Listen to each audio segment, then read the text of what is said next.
Joining us here from Houston, from the Houston Chronicle, is our friend John McClain. How are you, John?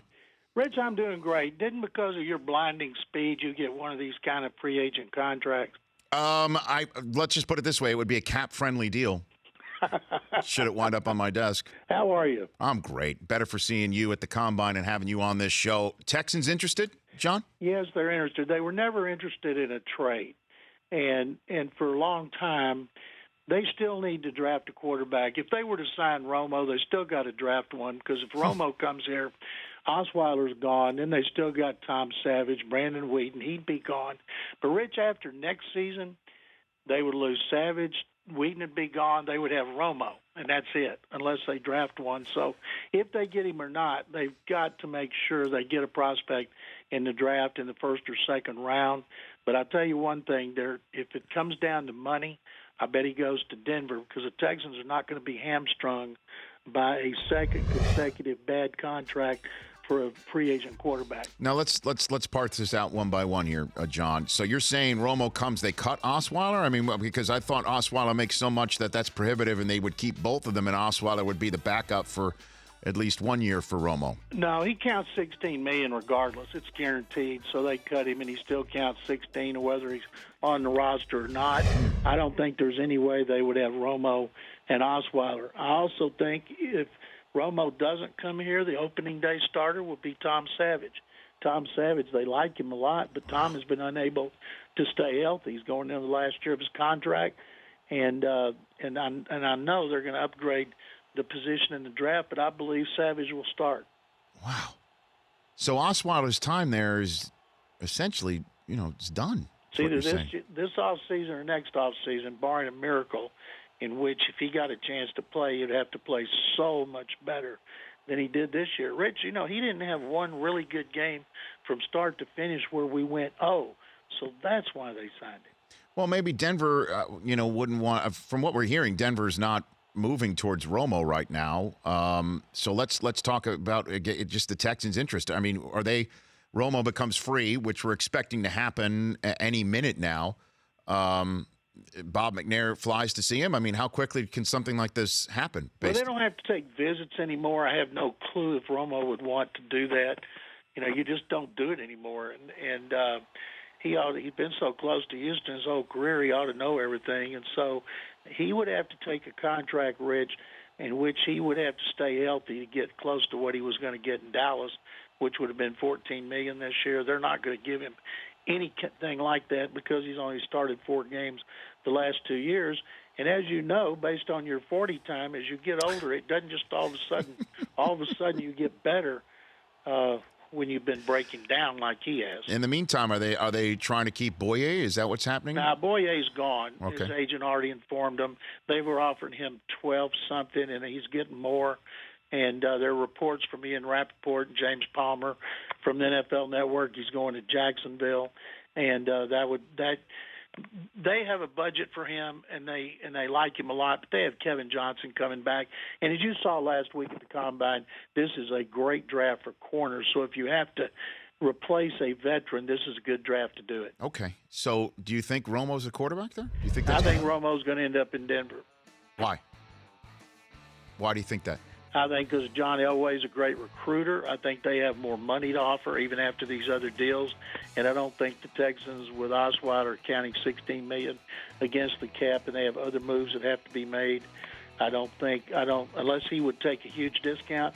And how often do we see guys at any point turn down millions of dollars? Well, I mean, you see how much he's made, and I understand that earning potential in the NFL as a quarterback doesn't remotely come close to what you make outside of the NFL unless you're somebody like Roger Staubach or Michael Strahan.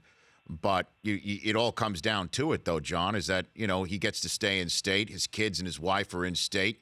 He still has a chance to win it all. Do you think that might be something that is a metric that we're not discussing right now? I think that would appeal to him. He's built a new home in North Dallas. He's expecting his 3rd child in August, and he could drive back and forth. But you know what? He's made $123 million according to a story Shereen Williams had in the Fort Worth Star-Telegram. I saw that. He's done well with his money, so I'm pretty sure he could afford a charter. No, that's what I'm saying, or to take a discount if he wants to win a ring. If that's important and he'll do that, then he'll end up in Houston. But if he wants more money, I don't think he'd be here. So let me ask you this, John McClain of the Houston Chronicle.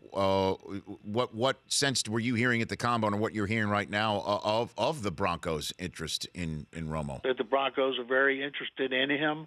That Mike McCoy, of course, has coached Peyton in Denver, Phillip Rivers in San Diego. Now he's back. He's putting in an offense that he could almost help him install. And another thing, Rich, I don't know what this role this would play, but both quarterbacks, Brock Osweiler and Tony Romo, are represented by CAA. If CAA thinks they're going to get Osweiler out of work by putting Romo here, would that be the best move for them? Well, I mean, I guess they got to represent people individually, but so where do you think Osweiler winds up if they do cut him, if Romo comes? What do you think? Now, that would be the great mystery. I would have no idea. There are a lot of quarterbacks on the market right now, Rich, and if you look at that list, you're like, whoa. Yeah, Cutler just became free 5 minutes ago. Well, he's by far the best one. Well, I mean, unless you can try and pry Kirk Cousins loose. What'd you think of that news today that Mortensen came out there and said that he asked Dan Snyder for a trade, and Snyder said basically don't hold your breath? I was stunned because, Mike Silver predicted he'll end up in San Francisco reunited with Kyle Shanahan, but the Redskins can drive a hard bargain. 49ers can pay him just about anything they want with all that cap money they've got. And Brian Hoyer, who has 25 touchdowns and 7 interceptions over the last 2 years, he would be a good guy to have as your backup to Cousins. But then what would the Redskins do? When you look at this market, Redskins have had back-to-back winning seasons, missed the playoffs on the last Sunday of the season. So it makes no sense for them to get rid of Cousins. All right. So John McClain, Houston Chronicle, longtime chronicler, if you will, of Houston sports. When it all comes down to it, what do you think happens week one for? Just give me where you think Osweiler, Savage, and Romo will be week 1, 2017. Well, I think opener. Romo will be in Denver, Savage will be here, and I have no clue where Brock will be. And J.J. Watt will be healthy and back in the lineup. J.J. Watt's healthy right now, but, it's 2 back surgeries in 1 year. They told him they wanted him just disappear, do his rehab the way the doctors tell him, and he's been cleared to resume workouts. But he's not pushing any of those big truck tires between here and Milwaukee, Wisconsin, like he used to. And what about the fan base? Would they be disappointed to see Savage out there and Romo somewhere else? The fan base here and most of the talk shows, they're all worked into a frenzy wanting Romo. They would be devastated if it was Osweiler, and they would not be real excited to see Savage. So, they don't care what it would take. They just want another quarterback. And then just drown their sorrows in James Harden's beard, basically.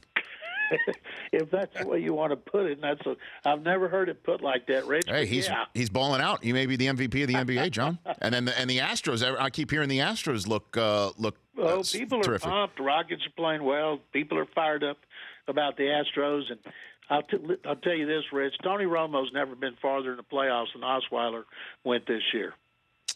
That's a true story, John. Wow. Take care, John. Love having you on. We'll have you back soon. Thank you very much, Rich. Got it. There you go. It's John McClain. The Rich Eisen Show, weekdays at noon Eastern on Audience.